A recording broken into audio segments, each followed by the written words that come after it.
Hello friends, ফিরে এলাম একটা নতুন ভিডিও নিয়ে।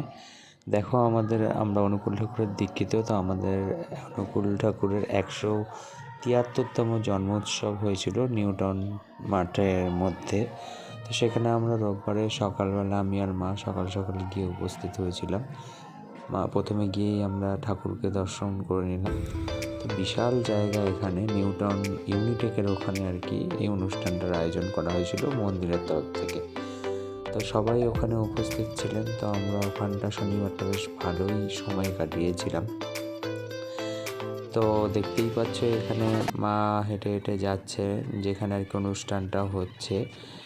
তো আমি এটা একটু ফাস্ট করে দিলাম। এখানে অনেক রকমের ব্যবস্থা করেছিল পুলিশ প্রশাসন থেকে শুরু করে জল এবং নানান রকম সুরক্ষার ব্যবস্থা করা হয়েছিল।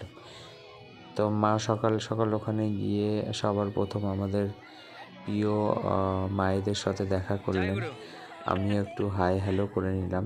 জয় গুরু বলতে হয় আমাদের, যে গুরু মা বা গুরু দাদা ভাইদের সাথে দেখা হলে। তো আমরা সবাই মিলে এখানে গিয়ে খুবই আনন্দিত হয়েছি। আমরা খুব ভালো লেগেছে এই অনুষ্ঠানটাতে গিয়ে। তো মায়েরা মিলে একটু ফটো তুলবে বললো, আমি একটু ফটো তুলে দিলাম। এবারে এখান থেকে ওনার সাথে কথা বলে উনিও একটু গান করেছিলেন, গান করে উনি চলে গেলেন। তারপরে আমাদের সবার প্রিয় রেবা মা, যিনি উনি খুব সুন্দর গান পরিবেশন করেছেন এখানে। পরপর দুটো গান উনি করেছেন এখানে। তো দুটো গানই আমি পুরোটাই ক্যাপচার করেছি, তোমরা শুনলে ভালোই লাগবে। এখানে মানে অপূর্ব গান করেছেন, আর এগুলি খুবই আনকমন, নতুন গান তুলেছেন।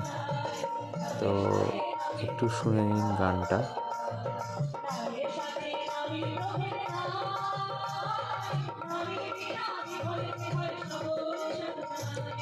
তো তার মাঝে আমি একটু আশেপাশের পরিবেশটা দেখানোর চেষ্টা করলাম। আসলে সকাল সকাল আমরা গিয়েছিলাম, তখন সব ভক্তরা এসে পৌঁছাতে পারেননি, আর খুবই ঠান্ডা পড়েছিল গত রবিবার। তো 15 তারিখ ছিল সেই দিনটা। দেখতেই পাচ্ছ তোমরা বন্ধুরা, এখানে বিশাল আয়োজন করা হয়েছে। আর বড় যে জায়ান্ট স্ক্রিনটা পেছনে দেখা যাচ্ছে, ওই স্ক্রিনে এই অনুষ্ঠানটাও দেখাচ্ছে। আবার মাঝে মধ্যে একই সাথে এই দিনে আমাদের দেওঘর যে মন্দির আছে, মন্দির প্রাঙ্গণে, ওখানেও আমাদের গুরুদেবের জন্মদিন পালন করা হচ্ছে। তো মাঝে মাঝে ওটা দেখাচ্ছে, মাঝে মধ্যে এটা দেখাচ্ছে ওই স্ক্রিনটাতে। তো সকল দর্শনার্থীরা দেখছেন। আমি একটু ভিডিওটা একটু ফাস্ট করে দিয়েছিলাম, কেননা ভিডিওটা অনেকটাই লম্বা হয়ে যাবে তার জন্য। তো গান দুটো যখন পুরোপুরি হয়ে গেল, তারপরে আমি আর মা মিলে, রেবা মা যিনি, উনি খুব সুন্দর গান করেন, দেখতেই পাচ্ছেন উনি গান করছেন। আমাদের বাড়িতে অনুষ্ঠান হয়েছিল যখন, তখনও উনি মানে যতবার হয় ততবার আমরা ওনাকে আসার জন্য অনুরোধ করি। তো উনি যথারীতি আসেন, আমাদেরও খুব ভালো লাগে। তো উনি গানটা করছেন। তো আমি যখন ভিডিওটাতে ভয়েস দিচ্ছি, বন্ধুরা আমাদের বাড়ির এখান থেকে এত প্লেনের আওয়াজ হয়, তো ভয়েসের সাথে না মানে নয়েজটাও চলে আসে। তো যথারীতি আমি যখন এই ভিডিওটা বানাচ্ছি, তখন যেন একটু বেশি প্লেন ওঠানামা করছিল। যাই হোক, পুরোটাই আমি ক্যাপচার করলাম। তারপরে আমি যার কথা বলছিলাম, ইনি গান করছিলেন, রেবা মা, আমাদের সকলের প্রিয় মা। তো মা একটু ফটো তুলে নিলেন। তারপর আমরা এখান থেকে মায়ের সাথে একটু কথা বললাম, আমিও বললাম মা খুব সুন্দর গান আপনি করেছেন।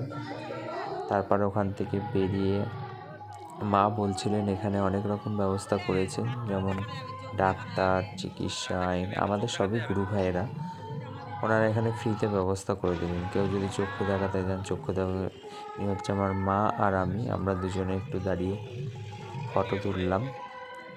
তো পুরো মাঠটাকে নিয়ে আমি মাকে বললাম, মা পুরো মাঠটা সমেত আমরা একটু ঘুরে একটা ভিডিওতে মানে আসি। তারপর মা বলল চল তাহলে, আমরা অনেকক্ষণ তো এখানে টাইমটা গেল। তারপরে আমরা দুপুরবেলা একটু প্রসাদ গ্রহণ করলাম। আমাদের এখানে তো আপনারা আশা করি সকলেই জানেন নিরামিষ। তো খুবই প্রসাদটা অপূর্ব হয়েছিল খেতে। অবশ্য ঠাকুরের প্রসাদ অপূর্বই হয় সর্বত্রই। তো এখানে দেখতেই পাচ্ছেন আপনারা যে প্রচুর ভক্তগণ এখানে এসেছেন। তো এখানে গিয়ে আমি মাকে বললাম, মা তুমি প্রথমে প্রসাদটা নিয়ে এসো, তারপরে আমি নিয়ে আসবো।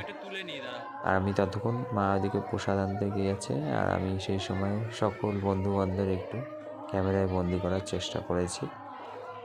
তো মা প্রসাদটা নিয়ে আসার পরে আমি মাকে বললাম, মা তুমিও খাও, আমিও একটু খাই। তো বন্ধুরা কি বলবো, প্রসাদটা এত অপূর্ব খেতে হয়েছে। ঠাকুরের প্রসাদ তো সবসময় অপূর্বই হয়ে থাকে। তো মা প্রসাদ নিয়েছে, নিয়ে এবারে আমি আর মা দুজন মিলে প্রসাদটা খাবো, তোমাদেরকে দেখাই। তো তোমরা যখন এরকম কোনো অনুষ্ঠান হবে অবশ্যই যেও, খুব ভালো লাগবে ঠাকুরের মধ্যে থাকতে। তো এখানে সময়টা কিভাবে কেটে যায় বোঝাও যায় না। খুবই ভালো লাগলো রবিবারের দিনটা। আমাদের প্রসাদ খাওয়া হয়ে গেছে, তারপরে আমরা এখান থেকে বিকেল রওনা দিয়ে দিলাম বাড়ির উদ্দেশ্যে। এই ছিল আমাদের ভিডিও, কেমন হবে জানিও। দেখা হবে পরের ভিডিওতে। টাটা।